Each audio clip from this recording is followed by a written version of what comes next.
पावनेभ्यो वैष्णवेभ्यो नमो नमः। नमो महावदन्याय कृष्णा प्रेम प्रदायते कृष्णाय कृष्ण चैतन्य नामिने गौरात्विषे नमः। श्री कृष्ण चैतन्य प्रभु नित्यानंद श्री अद्वैत गदाधर श्रीवासादि गौर भक्त वृंद। हरे कृष्णा कृष्णा कृष्णा हरे हरे, हरे राम राम राम हरे हरे। दूसरा वाला माइक लाओ, केशव प्रभु को दो। कल क्या सुना था वो बताओ। किसका फोन बज रहा है शायद ना। हरे कृष्ण। कल हमने जैसे शिला महाराज जी ने बताया था कि किस प्रकार से उनकी कोई भी वस्तु चोरी नहीं हुई, और उसी के रिलेटेड बहुत सारे हमने अलग अलग उदाहरण सुने। एक तो जो नरोत्तम प्रभु, फिर आपने भी बताया था कि कभी उनको ट्रेन में सफर करना था, उनके गुरुदेव ने उनको कुछ विशेष कार्य दिया था जिसमें उनको बहुत सारी धनराशि लेकर एक स्थान से दूसरे स्थान पे जाना था। तो अपने गुरु भाई के साथ वो जब ट्रेन से जा रहे थे तो उससे पहले ही अपने कमरे में उन्होंने किस प्रकार से उन पैसों को, जो मच्छरदानी होती है उसमें पूरा अच्छे से लपेट के उसको एक बैग के अंदर दूसरा बैग के अंदर ऐसे ऐसे करके अच्छे से उसको सुरक्षित रखा। फिर जब वो स्टेशन पे बैठे हुए थे उससे पहले से ही वो एक व्यक्ति को देख रहे थे कि जो उनके साथ साथ चल रहा है, उनका पीछा सा कर रहा है। उन्होंने पहले ही नोटिस कर लिया था। एक स्थान पे जब वो बैठे तो वो व्यक्ति भी उनके साथ आके बैठ गया और कुछ कुछ उसकी हरकत हो रही थी। तो जो दूसरे उनके गुरु भाई थे उन्होंने देख लिया कि ये कुछ कर रहा है। तो शिला महाराज जी उस समय शोर मचाने के बजाय उन्होंने क्या बोला कि कोई बात नहीं, क्या उन्होंने उच्च स्वर में बोला जिससे कि वो चोर भी सुन सके कि क्या ही चुरा लेंगे, मेरे पास तो क्या है, कुछ कपड़े, कुछ आचमन पात्र है, तिलक है, ग्रंथ है, इन सब में से कोई चीज को अगर ये लेगा भी तो उससे क्या होगा, ये तिलक को लगाएगा, ग्रंथ को पढ़ लेगा तो उसी का ही बहुत ज्यादा मंगल होगा, ये भक्त बन जाएगा। तो ऐसे फिर वो जब व्यक्ति ने ये चीजें सुनी तो पैसों तक तो पहुंच नहीं पाया। क्यों? क्योंकि अच्छे से सुरक्षित रूप से उस बैग के अंदर ही रखे हुए थे। जब लेकिन उस व्यक्ति ने सुना तो वहां से उठ के चला गया कि अरे ये क्या है। तो ऐसे शिला महाराज जी ने इस वाला एक उदाहरण हमने सुना था। दूसरा एक और उदाहरण सुना था जिसमें उनके एक और गुरु भ्राता जो गृहस्थ भक्त हैं जिनका नाम चुन्नी दत्त बाबू, तो वो अपने परिवार के साथ धाम में शिफ्ट हो गए थे। तो धाम में ही उन्होंने अपना मठ के सामने ही पास में ही घर उन्होंने लिया था। उस समय धाम में बहुत ज्यादा डेवलपमेंट उस प्रकार से कि बहुत सारी दुकानें हैं या घर है ऐसा नहीं था, काफी जंगल जैसा इलाका था। धाम में मतलब कौन से धाम में? मायापुर धाम में। तो बोलना पड़ेगा मायापुर धाम। तो अब क्योंकि उनका जीवन भर उन्होंने बिजनेस किया, दुकान चलाई, तो वो उनका ऐसा स्वभाव बन गया कि उसके बगैर उनको समय नहीं व्यतीत कर पाते। तो वहां धाम में जाकर भी उन्होंने अपना एक कपड़े का बिजनेस सेटअप कर लिया। क्योंकि इतना एक्सपीरियंस था तो कम मेहनत में भी उन्होंने अच्छे से उसको सेटअप कर लिया।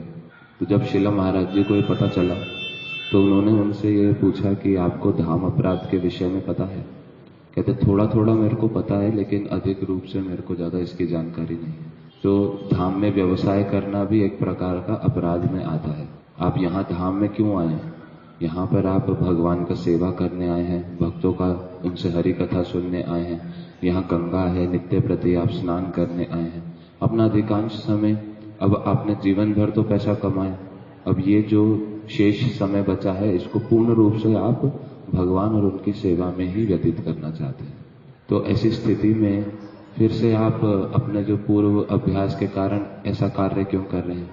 तो उन्होंने कहा कि मैं चाहकर भी उसको छोड़ नहीं पा रहा और मैं बहुत ही कम समय में ही अपना अच्छे से सारा कुछ सेटअप करके और चीज़ें कर लेता हूँ। तो उन्होंने उसी समय फिर ये वाला निर्णय किया कि आपकी बात जो है वो मुझे पूर्ण रूप से समझ आ रही है। तो एकदम से मैं अपना स्वभाव तो परिवर्तित नहीं कर सकता, किंतु कम से कम मैं उस कार्य से जो भी उत्पत्ति हो रही है उसको मैं भगवान की सेवा में पूर्ण रूप से लगा सकता हूँ। तो अब से जितना भी मेरी कमाई होगी उसका एक एक पैसा मैं मठ में भगवान की सेवा के लिए प्रदान करूँगा। तो इस प्रकार से इन्होंने अपना साथ में बिजनेस करते हुए और सारा संपत्ति कई चीज़ें वो मठ में प्रदान करते। एक दिन क्या हुआ कि उनके घर पे कुछ चोर आए, कई सारे चोर आए। उन्होंने चक्कू दिखा के उनकी पत्नी को और उनको भी डरा के उनको साइड में बिठा दिया और उनको बोला कि हमारे को देखने दो, हमें जो चाहिए हम लेके जाएंगे। तो यहाँ पर एक अच्छी चीज़ थी कि जो चुन्नी दत्त बाबू हैं वो अपना जो बिजनेस है वो हुंडी के माध्यम से उसको करते थे। हुंडी में पैसों का डायरेक्ट आदान प्रदान नहीं होता है, उसमें या तो सीधा बैंक अकाउंट में डिपॉजिट कराते हैं या तो फिर किसी और के रखवा देते हैं पैसे को। तो जब वो घर पे आए तो वो सारा कुछ देखने लगे। जो उनकी पत्नी थी उनके पास पहले से ही कुछ कुछ जेवर थे, काफी सारे जेवर थे, आभूषण थे। तो वो सोने के आभूषण जो उनकी पत्नी थी वो उनका ज्यादा व्यवहार नहीं करती थी, पहले करती थी, लेकिन भक्तों के संग से जब वो कथा सुनने लगे तो उनको उस प्रकार का उससे आसक्ति और उसका इंटरेस्ट खत्म होते चला गया।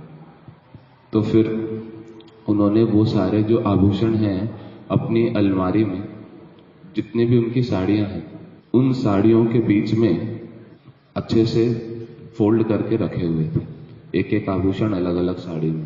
तो जब ये सारे चोर आए उनके घर पे, अलमारी को खोल रहे हैं, सारी जगह खोल रहे हैं, तो एकदम से जल्दी जल्दी ढूंढने में साड़ियों को फेंक रहे हैं, कपड़ों को फेंक रहे हैं।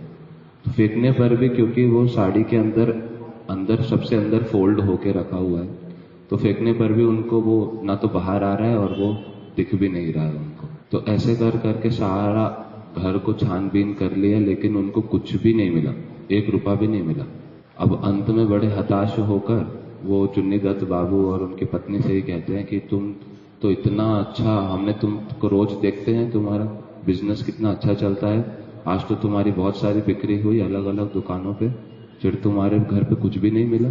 उनका मैं तो हुंडी सिस्टम को रखता हूँ। कहते फिर भी लेकिन घर पे कुछ तो मिलना चाहिए, हम लोग आए हैं, सारा पेट्रोल खर्च किया है, सारे टीम बना के हम आए हैं, इतना मेहनत किया है, यहाँ तो 5 रुपया भी मिलकर नहीं गए। तो बड़े ही हताश होकर गाली करके उनको वो चले गए। तो यहाँ पर भी फिर अलग अलग मल्टीपल शिक्षाएं हमारे को सुनने को प्राप्त हुई कि एक तो यही कि हमें किस प्रकार से शिला महाराज जी समझा रहे हैं कि अपनी जो मूल्यवान वस्तु है उनको किस प्रकार से हमें संभाल कर रखना पड़ेगा, क्योंकि हम जो दोष है वो किसी और पर नहीं लगा सकते। अंत में नहीं तो क्या होगा, हम सब पर ही दोष लगाएंगे, सबके प्रति हमारी बुद्धि अलग प्रकार की होगी। इसमें हमारे लिए यही शिक्षा है कि अपनी वस्तु के हम खुद जिम्मेदार हैं, उसको हमें मूल्यवान वस्तुओं को ठीक से संभाल के रखना चाहिए।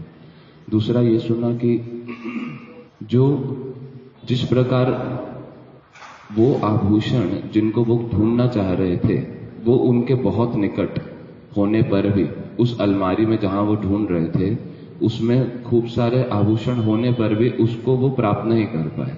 क्यों? तो क्योंकि उसको एक अलग प्रकार से छुपा के रखा गया था वस्तुओं के अंदर। तो ऐसे ही जो हमारे सारे शास्त्र हैं, जैसे श्रीमद् भागवतम, श्रीमद् भगवत गीता और अलग अलग जो गोस्वामी वर्गों के शास्त्र हैं, जहां पर उन्होंने बड़े ही सुंदर रूप से बहुत ही रहस्यपूर्ण और बहुत ही ऊंची गूढ़ बातों का, गुण चीजों का उन्होंने उल्लेख किया है, किंतु फिर भी जो अनधिकारी व्यक्ति है वो ढूंढने पर भी, बार बार पढ़ने पर भी उन सारे तत्वों को, उन सारे गूढ़ रहस्यों तक वो पहुंच नहीं पाता है। तो जितने भी जो आचार्य गण हैं, जो जैसे हमने यहाँ देखा कि वो जो माता जी हैं वो बड़ी ही एक्सपर्ट हैं किस प्रकार से उन्होंने चीजों को संभाल के छुपा के रखा। ऐसे जो आचार्य गण हैं ये कोई साधारण व्यक्ति नहीं है। ये सारी चीजें लिखकर भी जो मूल संपत्ति है उसको छुपाना जानते हैं, और इसी कारण वो बड़े ही खुल के उन सारी वस्तुओं को लिख भी देते हैं। नहीं तो वो लिखने वाली चीज लोगों के द्वारा धारण करने वाली चीजें नहीं है, सामान्य लोगों के द्वारा। तो इस प्रकार से ये दो शिक्षाएं हमने इस प्रसंग से प्राप्त करी थी। धीरू प्रभु को दे दो। और कोई चीज रह गई है जो वो बताओ। इसमें एक शिक्षा और थी कि गुरु भी अपनी वस्तुओं को अपने शिष्यों से, कुछ शिष्यों से भी छुपा कर रखते हैं। वो देखते हैं कि अभी उसकी उतनी योग्यता नहीं है, तो उसके सामने अपने हृदय की जो वस्तु है, जो कुछ भाव हैं, उनको प्रकाशित नहीं करते। जैसे जैसे वो योग्य हो जाता है वैसे वैसे उसके सामने अपने भावों को प्रकाशित करते हैं और उसको वो मुख्य वस्तु प्रदान करते हैं भक्ति संबंधित। और इसमें एक बात और थी कि जैसे आपने बताया कि चोरी का यदि किसी को सुयोग दिया तो जो व्यक्ति चोरी करेगा उसका तो इसमें अमंगल है, तो किसी को चोरी का सुयोग ना प्रदान करके उसका अमंगल होने से भी उसको बचा लेते हैं उसको। तो इसलिए अपनी वस्तुओं का ठीक से, सावधानी से उसका ध्यान रखना और किसी को चोरी का सुयोग प्रदान नहीं करना।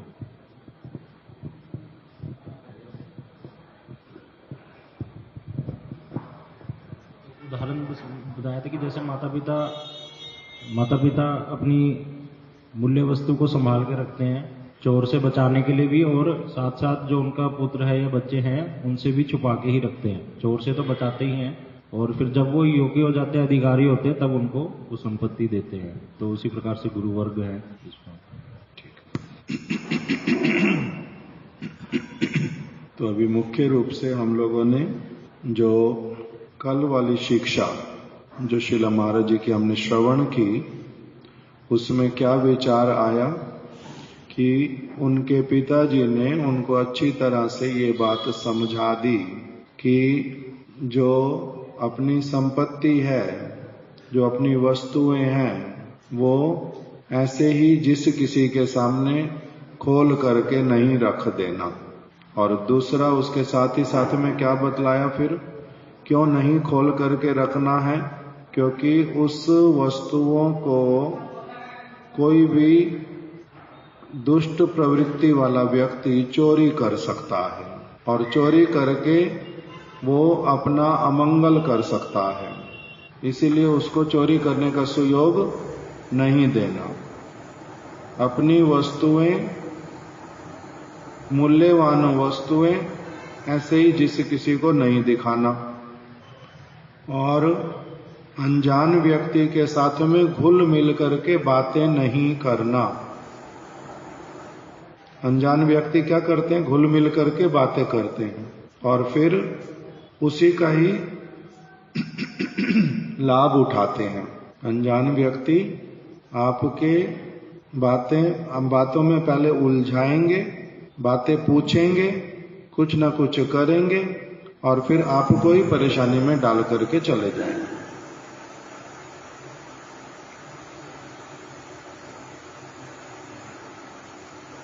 ये सारी ऐसी वाली बातें हैं जो कि हम लोगों के लिए बड़ी आवश्यक है सीखनी, और इससे फिर हम लोगों को वास्तविक रूप में पारमार्थिक अपना लाभ भी दिखलाई देता है।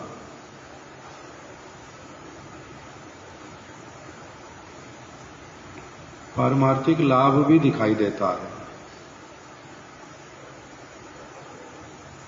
अभी तक हमने एक बात तो समझ ली दो कथाओं से कि अपने सामान को संभाल करके रखना, किसी दूसरे को चोरी करने का सुयोग मत देना। अपने सामान को संभाल करके रखना, दूसरे व्यक्ति को चोरी का सुयोग मत देना। अगर किसी दूसरे ने तुम्हारी चोरी कर ली है तो फिर बाद में शोर शराबा हंगामा नहीं करना। उनके पिताजी ने क्या कहा, अगर तुम्हारी किसी वस्तु की चोरी हुई, तुमने शोर मचाया, मुझे पता चला, तो मैंने क्या करना, चोर को तो बाद में देखना, पहले तुम्हारे को थप्पड़ लगाना। पहले थप्पड़ किसको लगेगा? तुम्हारे को। तुमने अपनी चीज को संभाल करके क्यों नहीं रखा? दूसरे व्यक्ति को चोरी करने का सुयोग दिया क्यों? ये बाद में देखूंगा चोर को, तो पहले किसको देखूंगा? तुम्हारे को ही देखूंगा अच्छी तरह से। ये वाली बात बतला दी। और दूसरी बात उसके बीच में क्या बतलाई कि अनजान व्यक्ति के साथ में घुल मिलकर बात नहीं करना। कोई अनजान व्यक्ति क्या, जिनको जानते पहचानते हैं उनके साथ में भी घुल मिल करके बात नहीं करनी होती, उनसे भी बचना होता। परिवार में अलग अलग लोगों को अपना अपना अनुभव होता है ये वाला, कि कुछ सगे संबंधी अथवा कोई एक ऐसे व्यक्ति, दो व्यक्ति ऐसे होते हैं जो क्या करेंगे, इधर की बात उधर, उधर की बात उधर करके आग लगाएंगे और लड़ाई झगड़ा करवा देंगे और फिर वो अपना उसमें से निकल जाएंगे। उनके साथ में, उनके सामने फिर कोई भी जो गूढ़ बात घुल मिल करके उनसे बात करनी चाहिए। सारी बात सबके साथ में करनी होती है या नहीं करनी होती, ये वाली यहाँ पर शिक्षा दी कि सारी बातें सबके साथ में करने वाली नहीं होती, इसलिए सबके साथ में घुल मिल करके बात नहीं करते। किसके साथ में बात करते हैं घुल मिल करके? बहुत अधिक घुल मिल करके किससे बात करने के लिए कहा गया? बहुत सारी बातें बताई। अब एक हम साधारण जगत वाली बातें, उनको अभी हम छोड़ देते हैं। हम लोग पारमार्थिक विषय पर ही डायरेक्ट आते हैं। रूप गोस्वामी जी ने बताया, ददाति प्रतिगृणाति गुह्यम आख्याति पृच्छति भुंजते भोज्यते चैवा षड्विधा प्रीतिर्लक्षणम। क्या बताया? ददाति प्रतिगृणाति गुह्यम आख्याति पृच्छति भुंजते भोज्यते चैवा षड्विधा प्रीतिर्लक्षणम। प्रीतिपूर्वक वार्तालाप करने के, प्रीतिपूर्वक किसी के प्रति हमारी प्रीति है, उसके 6 लक्षण हैं। 6 लक्षण हैं। एक क्या लक्षण है? ददाति, आप उनको कुछ देते हैं। प्रतिगृणाति, उनसे कुछ लेते भी हैं। दूसरा, ददाति प्रतिगृणाति गुह्यम आख्याति पृच्छति, अपने हृदय की गूढ़ वार्ता को उनको बतलाते हैं और उनके हृदय में गूढ़ बात क्या है उसको आप उनसे पूछते हैं। उनसे पूछते हैं।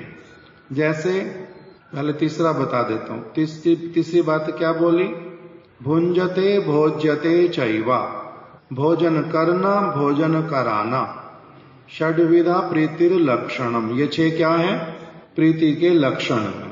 मेरा किसी के प्रति प्रीति है तो कैसे पता चलेगा? मैं उनसे 2 बातें अभी हम केवल डिस्कस करेंगे, 6 में से 2 बातें जिसमें बतलाया ददाति प्रतिगृण गुह्यम आख्याति पृच्छति, अपने हृदय की गूढ़ बात किसी को बतलाऊंगा और किसी के हृदय की गूढ़ बात उनसे पूछूंगा। ये वाली जो बात है, इसका अर्थ होता है कि मेरा उनके साथ में क्या है? बड़ा प्रेम पूर्वक संबंध है। मेरा प्रेम पूर्वक संबंध है। अभी किसी ने मेरे से कुछ पूछा तो मैं क्या अपना हृदय अनजान व्यक्ति के सामने खोल के रख दूंगा या नहीं रखूंगा? मगर अधिकांश ऐसा ही होता है, किसी ने कुछ पूछा अपना एकदम से सारा बता देना, उसमें क्या बड़ी बात है। किंतु बोलते हैं ऐसा वाला करना अच्छा होता नहीं। किसके साथ में कितना बात करना, इसका विचार करना चाहिए। ये वाली शिक्षा दे रहे हैं। विशेष करके फिर क्या बता दिया, गुह्यम आख्याति पृच्छति। अगर कोई गूढ़ बात पूछता है, कोई विशेष बात पूछता है, वो किसको बताना किसको नहीं बताना, ये वाला विचार करके ही क्या करना पड़ता, कार्य करना पड़ता है। जैसे नरोत्तम दास ठाकुर जी ने उपदेश किया, आपन भजन कथा ना कहिबे यथा तथा। भजन जो है वो अपना, भजन जो है वो क्या है, अपनी संपत्ति है। उसकी वार्ता जो है इधर उधर जहां कहीं पर भी नहीं करना। किसी ने पूछा कि आपको गुरुदेव ने आपके प्रति कैसी वाली कृपा की, और मैं उसको अपना व्याख्या करने के लिए बैठ गया। गुरुजी ने ऐसे कृपा की, गुरुजी ने ऐसे कृपा की, गुरुजी ने ऐसे कृपा की।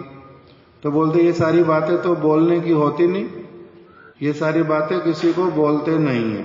आपको गुरुजी ने क्या मंत्र दिया, किसी ने पूछा, मैं उनको अपना मंत्र बताने बैठ गया।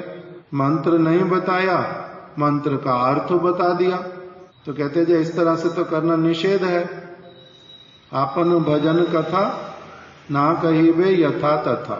गुरुजी ने मेरे ऊपर कब क्या कृपा की, किसी वैष्णव ने मेरे ऊपर कब क्या कृपा की, उसके द्वारा मुझे क्या अनुभव हुआ, ये सारी बात जो है बोलने की तो होती नहीं।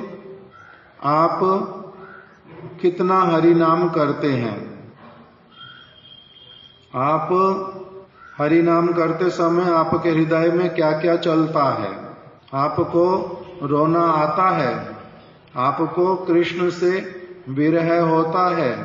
ग्रंथ पढ़ते समय आपकी कैसी वाली भावना रहती है।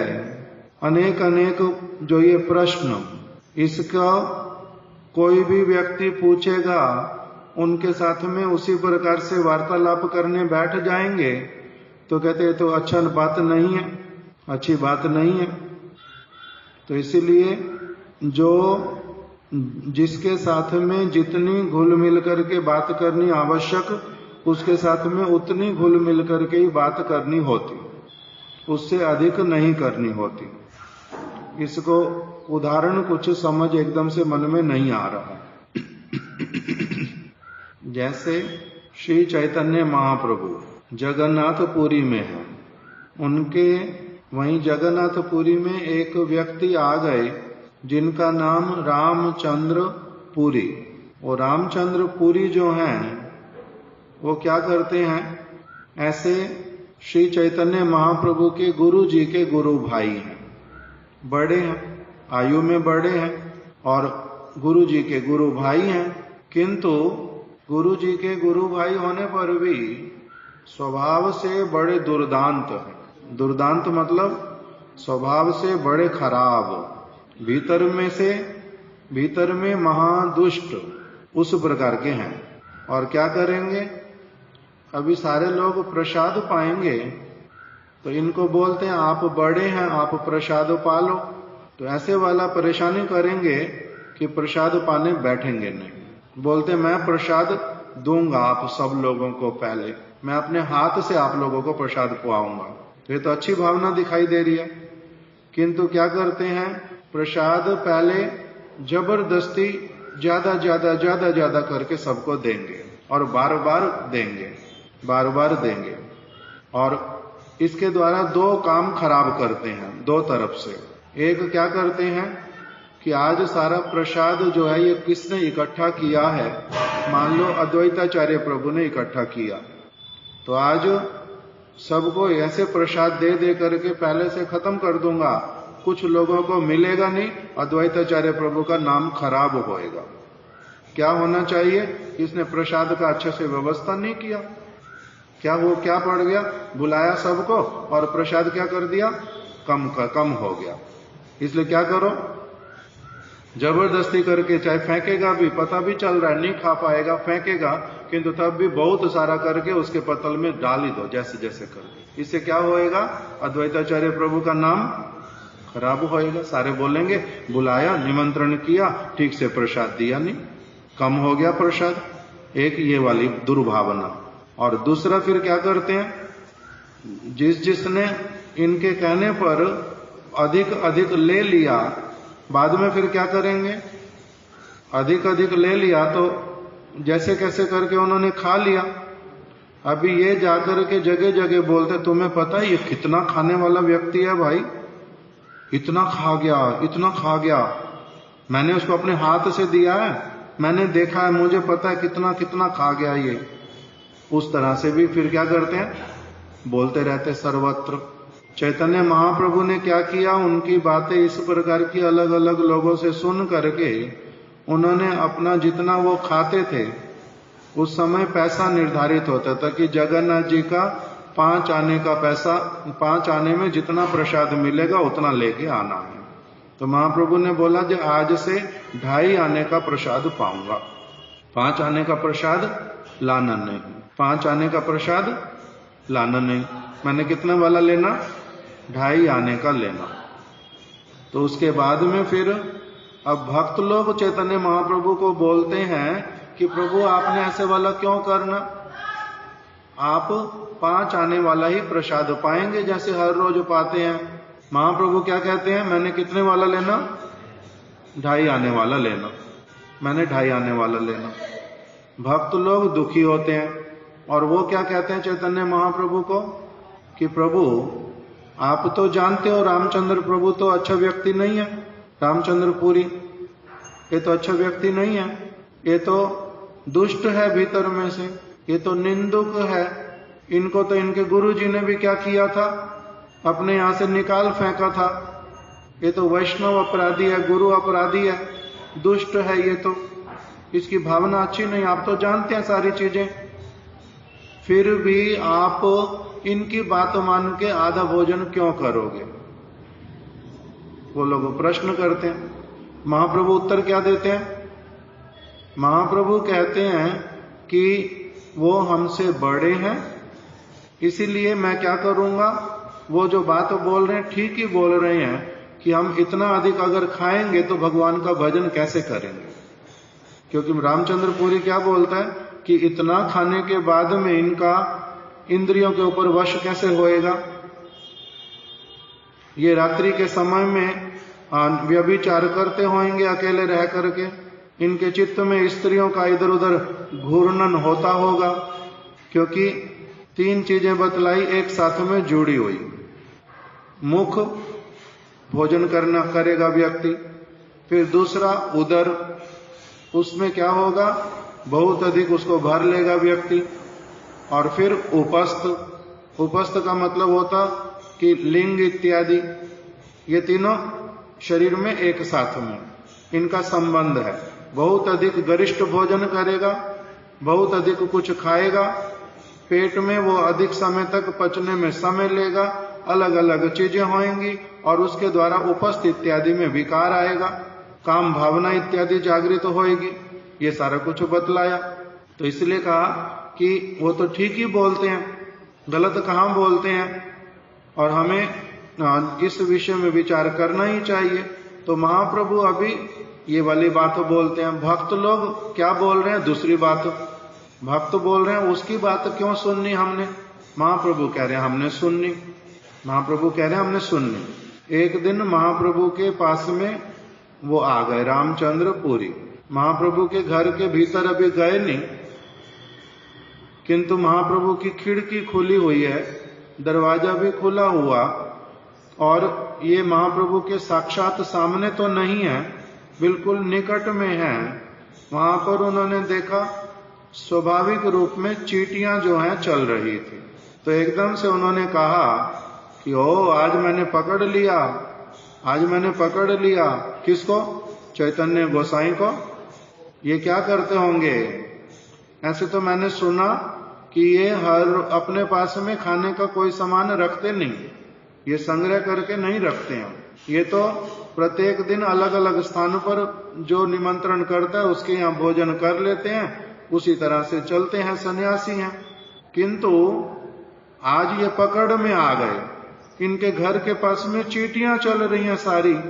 इसका मतलब क्या है? इनके घर में इन्होंने मीठा छिपा करके रखते हैं और खाते हैं, तभी तो इस प्रकार का क्या है, चींटियां चल रही हैं। अभी जब इस प्रकार से बोला तो महाप्रभु को और भी अधिक संकोच महाप्रभु ने किया।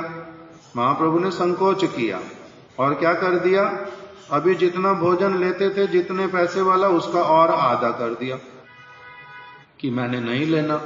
अभी भक्त लोग फिर से पूछते हैं कि ये क्या हो रहा है और ये कहां से आ गया, ये कब यहां से चला जाए, मर जाए, बहुत अच्छा, हम लोगों को कष्ट देने के लिए आ गया।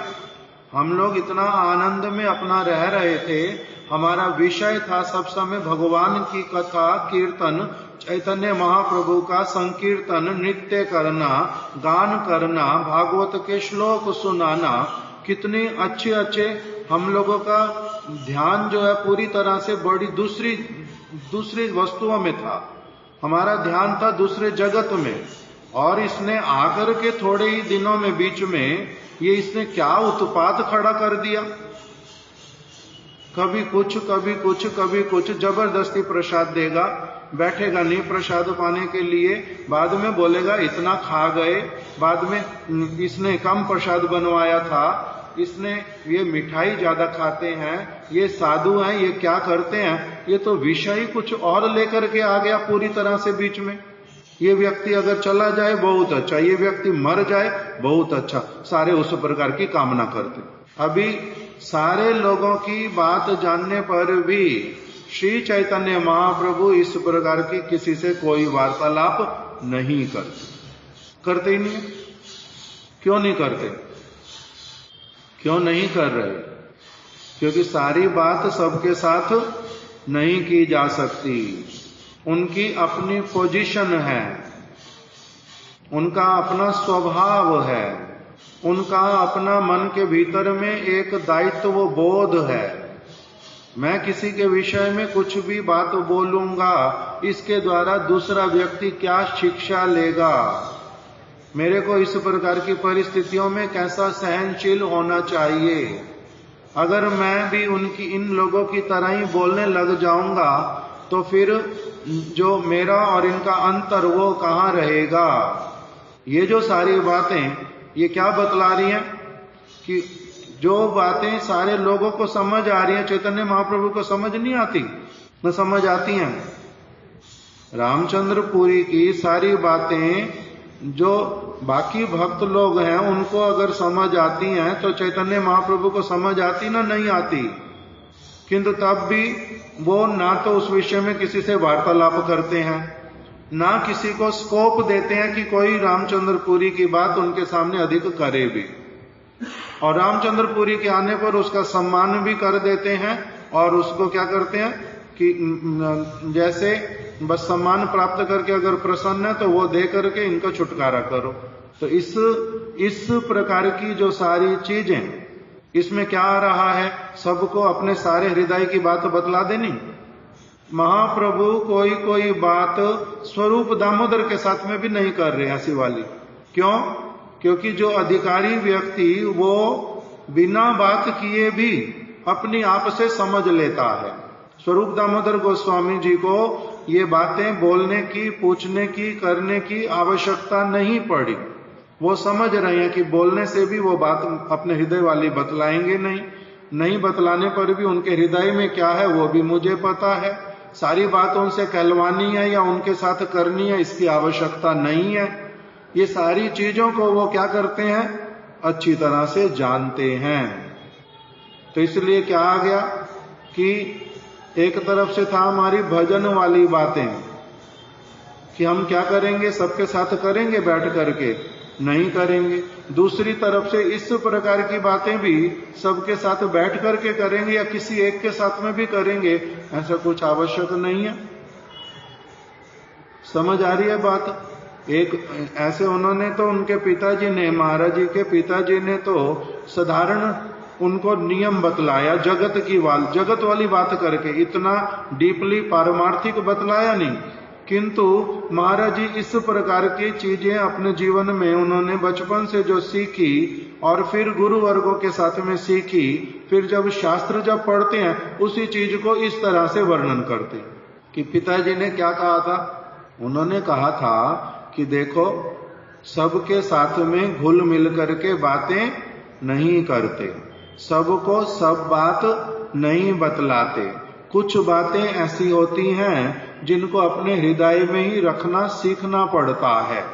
इस प्रकार की जो सारी वार्ता, इसमें क्या है, अगर एक व्यक्ति इन सारी बातों की गंभीरता को समझे, महाप्रभु अगर रामचंद्रपुरी की बात करने लग जाएं, तो इसका अर्थ क्या हुआ, इसका अर्थ क्या होगा कि महाप्रभु बहुत ऊंची अवस्था से उन्होंने अपने आप को कहां कर लिया, बहुत नीची अवस्था में ले आए। इसलिए वो अपने आप को इतनी ऊंची अवस्था से इतनी नीची अवस्था में लाते नहीं।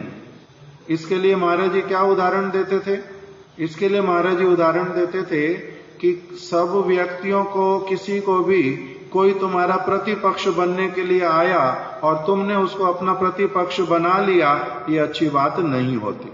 प्रतिपक्ष समझते हैं तो, एक किसी व्यक्ति ने वृंदावन में, कोई एक व्यक्ति, वो बोलते हैं कि शिला भक्ति वेदांत स्वामी महाराज जी जो हैं वो सख्य रस के भक्त हैं, उनका स्वरूप जो है सख्य रस में है। ये समझ आता है ये वाला बात सभी को। हमारे गुरु जी जो हैं वो राधा कृष्ण की उपासना आराधना किस भाव से करते हैं।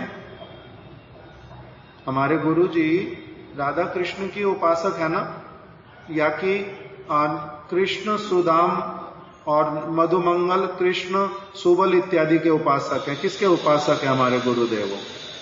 राधा कृष्ण के। तो जो राधा कृष्ण की आराधना करता है उनको कहते हैं, ये कौन है, ये मधुर रस से राधा कृष्ण की आराधना करते हैं। और जो लोग करते हैं आराधना कैसे, कृष्ण की उनके सखाओं के साथ में, सुबल मधुमंगल इत्यादि को सब समय स्मरण करते हैं, उनके साथ में उनकी सेवा करते हैं। इनकी सेवा को कहते हैं सख्य रस में सेवा।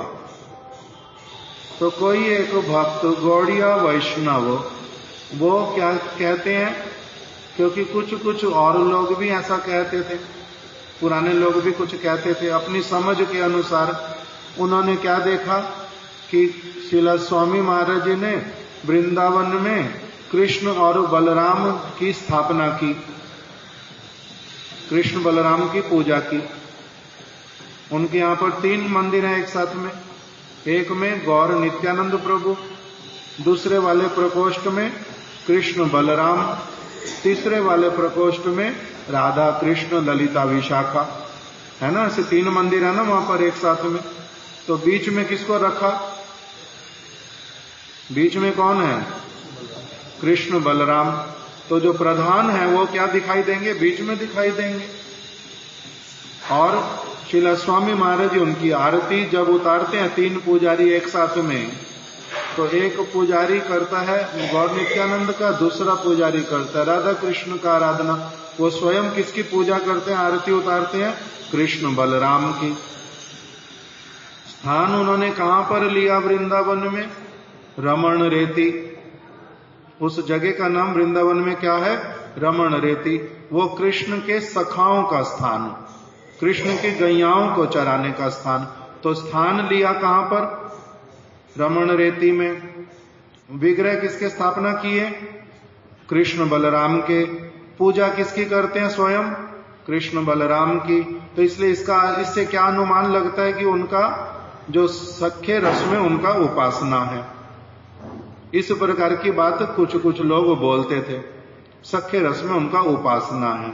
किंतु हमारे गुरुदेव बार बार क्या बोलते हैं कि वो गौड़िया वैष्णव हैं।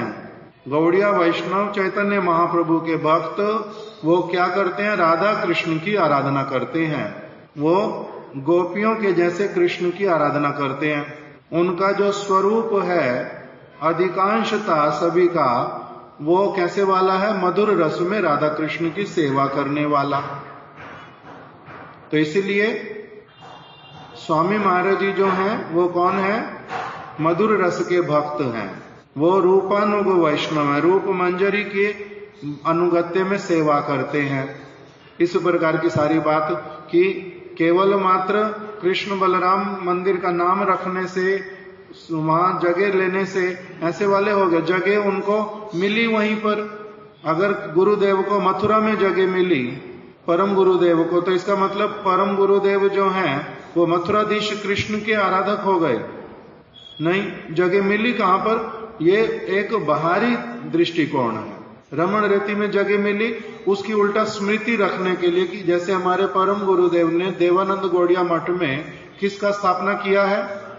वराहदेव का। हम कोई वराहदेव के उपासक हैं, तो परम गुरुदेव ने वराह भगवान क्यों स्थापित किए? फिर गुरुदेव ने भी किए। केशव जी गौड़िया, श्री श्री केशव जी गौड़िया मठ नवद्वीप में किया ना विग्रह स्थापित। देखा तो वहां पर बीच में तो है महाप्रभु राधा कृष्ण और एक तरफ में कौन है? लक्ष्मी वराहदेव। तो गुरुदेव लक्ष्मी वराहदेव के उपासक हैं? लक्ष्मी वराहदेव के उपासक तो नहीं है, किंतु फिर वराहदेव क्यों वहां स्थापित किया? नरसिंह भगवान क्यों नहीं स्थापित कर दिया? क्यों कर दिया वराह भगवान को वहां पर स्थापित? क्योंकि वराह भगवान किसी कल्प में वहां पर प्रकटित हुए थे, इसलिए उस स्थान का नाम है कोल द्वीप। कोल द्वीप में वराहदेव जो हैं एक समय प्रकटित हुए थे, इसीलिए उनका वो विशेष स्थान है, इसलिए वहां पर उनका स्थापना कर दिया। इससे वो उनके आराधक बन गए। हम लोगों ने अभी यहाँ पर फरीदाबाद में रहते हैं, अथवा गुरुदेव ने दिल्ली में मठ स्थापित किया, तो इसका मतलब गुरुदेव जो है पांडवों के भक्त हो गए। इंद्रप्रस्थ तो पांडवों की जगह है, तो वो पांडवों के भक्त हो गए क्या? ऐसा तो नहीं है। तो इसीलिए गुरुदेव बोलते थे, स्वामी महाराज जी ने वो केवल स्थान वहां पर मिला, इसीलिए कृष्ण बलराम का स्थापना कर दिया। और पूजा उन्होंने किसी कारणवश कभी किसी विग्रह की, कभी किसी विग्रह की कर दी। तो इसमें सारी दुनिया में अगर आराधना कर रहे हैं राधा कृष्ण की, एक स्थान पर एक बार दो बार अगर उन्होंने आरती कर दी केवल कृष्ण बलराम की, से सख्य रस के हो गए, इससे तो होता नहीं। तो इसीलिए वो कौन है? मधुर रस के ही आराधक हैं। अब ये वाली बात गुरुदेव बहुत बार बोलते थे। अब गुरुदेव 1996 से 2010 तक ये सारी बातें कंटिन्यूअस बोल रहे हैं और बार बार ये वाले प्रसंग आते थे। तो अभी कितने वर्ष हो गए? 15 साल गुरुदेव को बोलते बोलते। गुरुदेव ने 2010 में अप्रकट लीला की। उन्हीं के ही कोई शिष्यों में से ही एक शिष्य बोलने लगा, मैंने स्वप्न देखा है और मेरे को दिखाई दिया स्वामी महाराज जी जो है वो कौन है? सख्य रस के ही उनका स्वरूप है। 15 साल गुरुदेव की बात सुनने के बाद में इनको स्वप्न आया। इनके स्वप्न की बात का अधिक मूल्य है, गुरुदेव की बातों का कोई भी मूल्य नहीं है। और जगह जगह प्रचार करने लगे फिर से कि स्वामी महाराज जी क्या है? सख्य रस के भक्त हैं। अभी लोगों ने बार बार गुरुदेव की बातें दिखलाई उनको कि पागल हो गए हो क्या? गुरुदेव ने इतना कुछ बतलाया, बार बार बोला, इतनी कथाएं इकट्ठी की, ये किया वो किया, फिर भी तुम लोगों को ये बातें बोलने का, अपने स्वप्न के ऊपर इतना अधिक विश्वास करने का। मान लो स्वप्न आया भी, तुम झूठ नहीं बोल रहे हो, स्वप्न आया, किंतु उस स्वप्न को तुम निर्गुण स्वप्न मान करके क्यों समझ रहे हो? ये वाली बातें लोगों ने बोली। तो वो बोलते हैं क्या कि शिला भारती महाराज जी जो हैं वो भी यही बोलते हैं, स्वामी महाराज जी क्या है? सख्य रस के हैं। अपनी बात को सपोर्ट करने के लिए, लेने के लिए उन्होंने क्या बोल दिया? बड़े व्यक्ति का नाम लगा दो। वो हैं आयु में 30-35 साल के, महाराज जी हैं 90 साल के, उनका मठवास है 15-20 साल का, महाराज जी का मठवास है 60 साल का। तो इसलिए महाराज जी की बात लोगों को ऐसे ही बोल दी झूठ मूठ में। क्या बोल दिया? शिला भारती महाराज जी भी यही बोलते हैं कि स्वामी महाराज जी का स्वरूप क्या है? सख्य रस में है। ये वाली बात बोल दी। अभी लोगों ने महाराज जी के पास आके इंक्वायरी की, महाराज जी आप ऐसा बोलते हो? आपका भी यही अनुभव है? आप भी यही बोलते हो कि स्वामी महाराज जी का स्वरूप सख्य रस का है? आप बोलते हो ऐसा? तो महाराज जी ने पहले तो बात सुन लेते, 8-10 बार हो गया लोगों का पूछना, केवल चुप लगा जाते, नो कमेंट, इतना बोल करके छोड़ देते। क्या कह रहे हैं? No comment, no comment. बात सुनते हैं, उत्तर नहीं करते, नो कमेंट। फिर पहाड़गंज में हम लोग आए हुए थे महाराज जी के साथ श्री चैतन्य गौड़िया मठ में। वहां पर फिर एक दिन जब दोबारा किसी ने वही प्रश्न किया, महाराज जी थोड़ा सा क्रोधित हो गए, और क्रोधित होकर के क्या बोल दिया उन्होंने? क्रोधित होकर के उन्होंने कहा कि मैं ऐसी धृष्टता जीवन में मैंने ऐसी धृष्टता जीवन में करनी आज तक कभी नहीं सीखी। धृष्टता क्या होता है?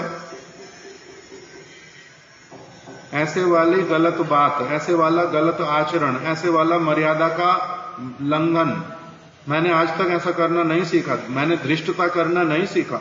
वो स्वामी महाराज जी मेरे गुरु वर्ग, हमारे गुरु जी के गुरु भाई, इतना बड़े वैष्णव, हम उनके शिष्य तुल्य, हम उनके स्वरूप का निर्णय करेंगे कि वो सखे रस की ऐसी बात हमारे मुंह से निकलेगी? हम ऐसी धृष्टता नहीं कर सकते। हमने ऐसी धृष्टता करना सीखा नहीं। पहले ये बात तो बोल दी। फिर महाराज जी किंतु वो बोल रहे हैं ऐसा, तो महाराज जी कहते वो बोल रहे हैं, मैं उसका क्या करूं? वो बोल रहे हैं, वो बोल रहे हैं, मैं इसका क्या करूं? मैं इसका क्या करूं? वो बोल रहे हैं, वो बोल रहे हैं, उसको प्रतिपक्ष बनाऊं? इतना मूर्ख व्यक्ति को, इतना पागल व्यक्ति को इसको प्रतिपक्ष बनाऊं, इसकी बात का उत्तर दूं, उसकी बात के लिए कहूं कि नहीं वो झूठ बोल रहा है? ये जो बोलूंगा कि वो झूठ बोल रहा है, इतना बोलना ही तो अपने बहुत ऊंचे पद से बहुत नीचे पद पर उतरना है। क्यों मेरे को ऐसा उत्तर देना पड़े? इसको प्रतिपक्ष बनाओ। ये प्रतिपक्ष बनाने योग्य व्यक्ति है हमारे साथ में, बराबरी के व्यक्ति के साथ में प्रतिपक्ष बनाते हैं। इतना छोटा जो मुंह में आया वही बोल दिया और उसको मैं प्रतिपक्ष बनाऊं, इसको इतना सम्मान दूं कि तू इतना बड़ा हो गया, तू जो बोलेगा मैं तेरी बात का उत्तर दूंगा, इसकी बात का उत्तर दूं, इसको प्रतिपक्ष बनाऊं। क्यों बनाऊं इसको प्रतिपक्ष? इसको सम्मान दूं। जो झूठ बोल रहा उसको ऐसे वाला सम्मान दो उल्टा कि हाँ मैं तेरी बात को बताता हूं, तू झूठ बोल रहा है। उसको इतना बोलने जाना भी अपने आप को क्या करना है? नीचे करना और उसको ऊपर उठाना है। इसको इतना सम्मान दो, ये सम्मान का पात्र है, इसको ऊंचा उठाना चाहिए, इसकी बातों पे केयर भी करनी चाहिए। ऐसा तो मैंने करना नहीं। तो वहां पर उदाहरण दिया फिर महाराज जी ने कि हाथी जो है पशु है, किंतु वो भी साधारण व्यक्ति को प्रतिपक्ष नहीं बनाता। महाराज जी कहते देखो मैंने क्या देखा हुआ है, पुरी में देखा, राजा के हाथी खड़े रहते बाहर मंदिर के, जगन्नाथ जी के मंदिर के बाहर हाथी खड़े रहते। लोग उनको आकर के खाना डालते हैं, बहुत सारा अच्छा अच्छा, गन्ने, फल, मिठाई, कुछ कुछ ऐसे खाना उसको देते रहते हैं। जब खा रहा है ज्यादा देते हैं, सामने डाल देते हैं, वो लोग डालते रहते हैं, जब इनका इच्छा खाते रहते हैं हाथी। वहां पर आसपास में क्या आ जाते, छोटी छोटी बकरियां, छोटी छोटी गायें, अपनी गायें, महाराज जी तो बकरी बोलते नहीं, गायें, छोटी छोटी गायें अपने आप खाने आ जाते। वो हाथी उसको देखता भी नहीं, खाती है खाने दे, गायें खा रही है खाने दे, वो देखता ही नहीं। क्यों? मैं बहुत बड़ा हूं, ये गायें इतनी छोटी है, इसको क्या प्रतिपक्ष बनाना, इसको क्या कहना मेरी चीज क्यों खा रही है, इसको नहीं बोलना, खाने दे खाती है तो। क्यों? क्योंकि ये कौन है? बहुत छोटी है, इसके क्या मुंह लगना, इसलिए उसको मुंह नहीं लगाते, कुछ बोलता ही नहीं, गाय जितना खाती है खा ले। किंतु अगर और जो हाथी खड़ा हुआ है साथ में, उसको जो मिला वो अपना खाएगा, इस हाथी वाली चीज में अगर मुंह लगाएगा एकदम हाथी को मारने जाता है। हाथी गाय उसका जितना खा रही है उसको खाने दे रहा है उल्टा, उसको कुछ नहीं कहता। किंतु दूसरा हाथी अगर उसके खाने की चीज में मुंह लगाता है तो क्या करता है? एकदम उसको झटक देता है, सूंड से उसको मारता है, पीछे करता है, हट यहां से, मेरी चीज पे क्यों अपनी सूंड लगा रहा है, क्यों ले रहा है मेरे सामान को। तो किसको प्रतिपक्ष बनाता है? अपने बराबर के व्यक्ति को। छोटे वाले के मुंह नहीं लगता। छोटे के मुंह लगने का मतलब बड़ा वाला क्या हो गया? अगर बड़ा व्यक्ति छोटे के मुंह लगेगा तो इसका मतलब क्या हो गया? मूर्ख है, नीचे उतर करके आ गया, पागल है। तो इसलिए किसको प्रतिपक्ष बनाना होता है? बराबर वाले को अगर बनाना तो छोटे वाले को बनाते हैं। इसलिए महाराज जी कह रहे उसकी बात का क्या उत्तर देना? ये क्या कहना कि वो झूठ बोल रहा है, इतना भी नहीं बोलना। कितना संयम है शब्द के ऊपर, वाणी के ऊपर, कितना अधिक उन्होंने अपने पिताजी की बात को जो है पकड़ करके रखा हुआ है। क्या करना है? किसी के साथ में भी घुल मिल करके बात नहीं करनी, सबके साथ घुल मिल करके बात नहीं करनी। अपने हृदय की वार्ता सबको बताते नहीं। बार बार जब पूछते हैं लोग, तब उनको मजबूरी में आकर के क्या बोलना पड़ रहा कि मैं उनको प्रतिपक्ष नहीं मानता। अब फिर ये वाली सारी बात फिर से सारे संसार में इधर उधर घूम गई बहुत सारे लोगों में कि महाराज जी ने कहा वो झूठ बोल रहा है, महाराज जी ने कहा उसकी बात सच नहीं है, हम ऐसी धृष्टता नहीं कर सकते। महाराज जी ने ये तो बोला नहीं कि वो झूठ बोल रहा है, वो कुछ कर, ऐसा कुछ नहीं बोला। महाराज जी ने क्या उत्तर दिया देखो, उन्होंने कहा हमने ऐसी धृष्टता करनी जीवन में कभी सीखी नहीं। इसी से तो उत्तर हो गया ना उसका अपने आप कि वो झूठ बोल रहे, वो झूठ बोल रहे। तब वो व्यक्ति क्या करे? तब फिर उन्होंने इंटरनेट पे फिर से लिख करके क्या भेज दिया? क्या भेज दिया कि ओ एक ना रशिया का भक्त है, वो महाराज जी को जानता था, उसने हमें बताया था कि महाराज जी ने उसको बोला था। अब कौन रशियन था, उसको कौन ढूंढेगा, कहां से लाएंगे? और फिर साथ में इतना बड़ा बन करके फिर भी क्या लिखा, हम ना महाराज जी का जो है अब फिर हम अगर बता देंगे कि महाराज जी ने बोला, प्रमाणित कर देंगे तो महाराज जी का ना मुंह फीका पड़ जाएगा। बड़े व्यक्ति हैं, उनका मुंह फीका ना पड़े, इसलिए हम इस टॉपिक को यहीं बंद कर दें। फिर भी क्या किया? अपनी टांग ऊपर रखनी। जो झूठ बोल रहा, जो मिथ्या बोल रहा है, उसने टांग भी फिर अपनी ऊपर रखनी। और फिर से क्या किया? महाराज जी को क्या कर दिया? नीचे उतार दिया। क्या क्या करके? हम इनको अगर प्रमाणित कर देंगे ना, इस व्यक्ति को रशिया में आपने बोला था, उसने हमें बताया था, तो इससे महाराज जी का मुंह फीका पड़ जाएगा, इसलिए हमने ये बात और आगे बोलनी नहीं, इस बात को यहीं टॉपिक खत्म कर देते। तो अभी ठीक बोल दिया। तो इसीलिए बोलते हैं ऐसे लोगों के साथ में क्या करते हैं? ऐसे लोगों के साथ में क्या करते? वार्तालाप नहीं करते। उनके कुछ पूछने पर ही बताना पड़ेगा ये कोई बात नहीं है। तो इसलिए अब इस चीज को अगर अच्छे से समझने जाएं और कितने तरह के उदाहरण आ जाएंगे बीच में कि उनके पिताजी ने उनको क्या समझा दिया? अनजान तो नहीं, वो शब्द हटा देना पड़ेगा। अभी घुल मिल करके सबके साथ में सारी बातें नहीं करते, अपने हृदय में भी कुछ रखना सीखते हैं।